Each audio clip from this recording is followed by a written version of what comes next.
بسم اللہ الرحمن الرحیم۔ السلام علیکم عزیز طلبہ، آج ہم نے سمجھنا ہے مائٹوسس کی اہمیت۔ مائٹوسس کے بارے میں پہلے ہم نے پڑھ لیا تھا۔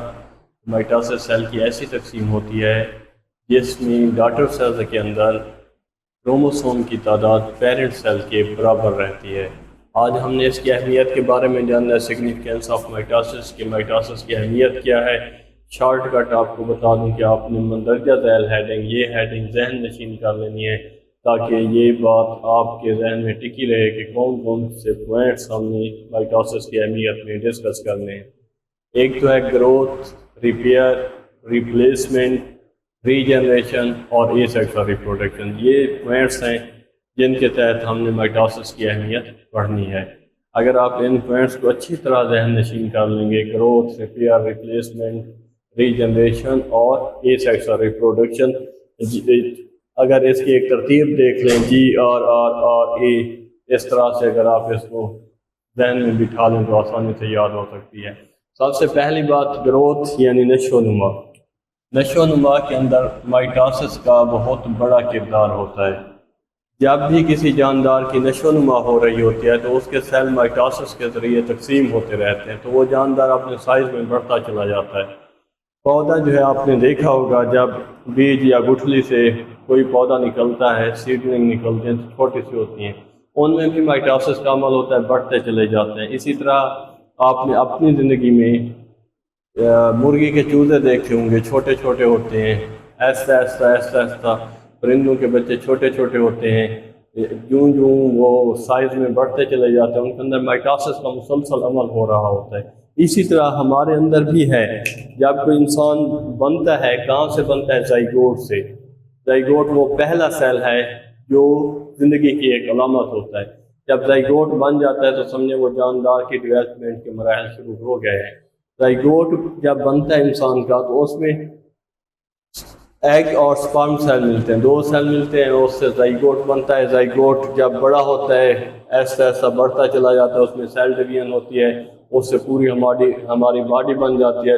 تو جو ہمارا ایڈلٹ انڈیویجول ہوتے ہیں انسان کے، اس میں near about 200 trillions of cells ہوتے ہیں جو روزانہ مائٹوسس کے عمل سے گزر رہے ہوتے ہیں، اور یہ جو ٹریلینز آف سیلز بنے ہیں یہ بھی کروڑوں بار مائٹوسس کے ذریعے ہی بنتے ہیں، کہ کروڑ مرتبہ جسم میں مائٹوسس کا عمل ہوتا ہے، تب جا کے یہ trillions of cells, 200 trillions of cells near about ہوتے ہیں۔ تو گروتھ کا جتنا بھی عمل ہے یہ مائٹوسس کا مرہون منت ہوتا ہے۔ دوسرا ہے ریپیئر اینڈ ریپلیسمنٹ، کہ جب بھی ہمارے جسم کے سیل خراب ہو جاتے ہیں، کسی انفیکشن کی وجہ سے ٹوٹ جاتے ہیں، ہماری جیسے جلد ہے موسمی حالات کی وجہ سے بھی جھڑتی رہتی ہے، یا کوئی رگڑ لگ سکتا ہے جلد کے اوپر، کوئی کٹ لگ سکتا ہے، یا بعض اوقات جلد کے اوپر کوئی پھوڑے وغیرہ نکل آتے ہیں، تو وہ سیل جو ہے وہ ڈیڈ ہو جاتے ہیں۔ ان کی ریپیئر اور ریپلیسمنٹ مائٹوسس کے ذمہ ہوتی ہے۔ اسی طرح ہمارے جسم کے اندر ریڈ بلڈ سیلز خون کے اندر موجود ہوتے ہیں، ان کا ایک خاص لائف سپین ہے جس کے بعد ان کی ڈیتھ ہو جاتی ہے اور ان کی جگہ پہ نئے سیلز بنتے چلے جاتے ہیں۔ اسی طرح ہماری سکن کے سیلز، جنہیں ہم ایپیتھیلیل سیلز بولتے ہیں، جلد کے سیلز اور RBC، یہ مسلسل تقسیم ہو رہے ہوتے ہیں۔ ریپیئر اور ریپلیسمنٹ کا سارا پروسیس انہی کے اندر چل رہا ہوتا ہے۔ اسی طرح ہماری انٹیسٹائن، مطلب جتنی بھی ہماری انٹرنل کیویٹیز ہیں، وینڈ پائپ ہو گیا، ایسوفیگس، فیرنکس، لیرنکس، خوراک کی نالی، سٹمک کی لائننگ، انٹیسٹائن، اور اسی طرح فیمیل کے اندر یوٹرس کی لائننگ، اور جو بلیڈر ہے میل فیمیل کے اندر، ان کی جو اندر سیلز ہیں وہ بھی مسلسل جھڑتے رہتے ہیں، ان کی جگہ پہ نئے سیلز بنتے چلے جاتے ہیں۔ اس کے بعد ہے ری جنریشن۔ پہلے آپ یہ سمجھیں کہ ری جنریشن کا مطلب کیا ہوتا ہے۔ ری جنریشن سے مراد ہوتا ہے کہ کسی بھی جاندار کے جسم کا اگر کوئی حصہ ضائع ہو جاتا ہے تو دوبارہ سے وہ حصہ بن جائے، اسے کہتے ہیں ری جنریشن۔ ری جنریشن جو ہے یہ ورٹیبریٹس کے اندر بہت کم اس کی مثالیں ہیں، ریئر کیس ہے۔ ان ورٹیبریٹس کے اندر ری جنریشن کی مثالیں ملتی ہیں۔ فار ایگزامپل اسٹار فش، نام آپ لوگوں نے سنا ہوگا سٹار فش کے 5 بازو ہوتے ہیں، 3 4 5، ٹھیک ہے۔ اس طرح کی یہ سٹار فش ہے، اس کے اندر 1 2 3 4 5 بازو ہیں، آرمز ہیں اس کے۔ اگر ان میں سے کوئی ایک ڈیمیج ہو جاتا ہے یا 2 ڈیمیج ہو جاتے ہیں، میں اس کو ڈیمیج کر دیتا ہوں کہ اس کا ایک بازو میں نے توڑ دیا ہے۔ جب یہ والا بازو اس کا ٹوٹ گیا ہے تب اس کے اندر مائٹاسس کا عمل ہوگا اور یہ والا جو اس کا بازو ہے وہ ری جنریٹ ہو جائے گا، یعنی دوبارہ سے بن جائے گا۔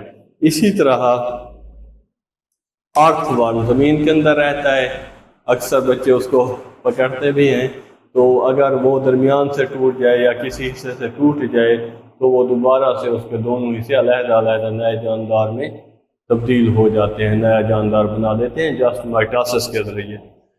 تیسرے نمبر پہ اے سیکسول ریپروڈکشن، غیر جنسی تولید کا جو عمل ہے وہ بھی مائٹاسس کا مرہون منت ہوتا ہے۔ جو جنسی تولید ہے سیکسول ریپروڈکشن وہ میاسس کے ذریعے ہوتی ہے، اور جو غیر جنسی تولید ہے اے سیکسول ریپروڈکشن یہ مائٹاسس کے ذریعے اے سیکسول ریپروڈکشن ہوتی ہے۔ ایگزامپل اس کی جو بک میں ایگزامپل ہے وہ ہے ہائیڈرا کے اندر بڈنگ۔ یہ ہائیڈرا ایک اس طرح کا ہوتا ہے، ہائیڈرا اس کے اوپر ایک چھوٹا سا اس کے جسم کے اوپر بڈ نمودار ہوتا ہے۔ یہ بڈ کیا کرتا ہے، آہستہ آہستہ سائز میں بڑھتا چلا جاتا ہے، بالآخر یہ اتنا بڑا ہو جاتا ہے کہ اس سے ملتا جلتا ایڈینٹیکل ہو جاتا ہے۔ جب یہ سائز میں بہت بڑھ جاتا ہے تو یہاں سے علیحدہ ہو کر یہ ایک پورے نئے ہائیڈرا میں تبدیل ہو جاتا ہے۔ تو ہائیڈرا میں جو بڈنگ کا عمل ہے یہ بھی مائٹاسس کا مرہون منت ہوتا ہے۔ اسی طرح آپ کو پودوں کے اندر اے سیکسول ریپروڈکشن کی مثالیں بتاؤں کہ پودوں کے اندر ہم جو گرافٹنگ کرتے ہیں، گرافٹ لگاتے ہیں، ایک پودے کی کلم کاٹ کے دوسرے پودے کے تنے کے اوپر لگا دیتے ہیں، اسے گرافٹنگ کہتے ہیں، یہ مائٹاسس کے ذریعے ہوتی ہے۔ اسی طرح ہم جو قلم کاری جو کرتے ہیں، کسی پودے کی قلم کاٹ کر زمین میں لگا دیتے ہیں، لیئرنگ کرتے ہیں، یا گنا آپ دیکھ لیں، گنا آپ کاٹتے ہیں زمین کے اندر بو دیتے ہیں، شکر کندی بھی اسی طرح ہو سکتی ہے، گلاب میں بھی ایسے ہو سکتا ہے، تنا کاٹ کے ہم زمین میں واپس لگا دیتے ہیں۔ تو اس سے فائدہ کیا ہوتا ہے کہ جو ہماری پسندیدہ خصوصیات ہوتی ہیں وہ بالکل سیم ٹو سیم نسل در نسل چلتی رہتی ہیں۔ اگر مجھے ایک گلاب کے پھول کا کلر پسند ہے تو میں اس کی ٹہنیاں یا شاخیں تنا اس کا کاٹ کے زمین میں لگا دیتا ہوں، جیسے جیسے جتنا زیادہ میں اس کو کی پروپیگیشن کرتا جاؤں گا، جتنے زیادہ میں اس کی قلم زمین میں لگاتا جاؤں گا اتنا جلدی اس کی نسل بڑھتی چلی جائے گی۔ تو مائٹاسس کا یہ بھی فائدہ ہے کہ اے سیکسول ریپروڈکشن میں مائٹاسس بہت زیادہ ہیلپ فل رہتے ہیں۔ ریویو کر لیتے ہیں کہ مائٹاسس، سگنیفیکینس آف مائٹاسس گروتھ کے لیے بہت امپورٹنٹ ہے۔ ہماری باڈی 200 ٹریلین سیلز کی بنی ہوئی ہے، اور یہ جو سیلز ہوتے ہیں کئی لاکھ بار تقسیم ہوتے ہیں مائٹاسس کے ذریعے، تب جا کے اتنی بڑی تعداد بنتی ہے۔ Repair replacement, R B C کی ریپلیسمنٹ ہے، اسکن سیلز کی ریپلیسمنٹ ہے، اور اسی طرح ہمارے جو انٹیسٹائنل سیلز ہیں ان کی ریپلیسمنٹ ہے، ٹریکیا کے سیلز کی ریپلیسمنٹ ہے۔ ایون ان سب کے اندر جو ہے پروسیس مائٹاسس کا ہی چلتا رہتا ہے۔ ریجنریشن ہے، ریجنریشن کا مطلب ہوتا ہے جاندار کے جسم کے کھوئے ہوئے، کٹے ہوئے لوز پارٹ، ڈیڈ پارٹس دوبارہ سے بن جائیں، اس عمل کو ریجنریشن کہتے ہیں۔ سٹار فش اس کی ایگزامپل ہے، اس کے 5 بازو ہوتے ہیں، اگر ایک بازو کاٹ جاتا ہے تو وہ مائٹاسس کے ذریعے دوبارہ بن سکتا ہے۔ اے سیکسول ریپروڈکشن، غیر جنسی تولید جسے ہم بولتے ہیں، جانداروں کے اندر، ہائیڈرا کے اندر، ہائیڈرا کے جسم کے اوپر ایک چھوٹا سا بڈ بنتا ہے، مائٹاسس کے ذریعے تقسیم ہوتا چلا جاتا ہے، سائز میں بڑھ جاتا ہے، پھر وہی بڈ اپنے آبائی پودے سے علیحدہ ہو کر نئے پودے میں تبدیل ہو جاتا ہے۔ سیم اسی طرح اے سیکسول ریپروڈکشن پودوں کے اندر جو ہم گرافٹنگ کرتے ہیں یا لیئرنگ کرتے ہیں، قلم کاری بھی کرتے ہیں، تو وہ بھی مائٹاسس کی ہی مرہون منت ہوتی ہے۔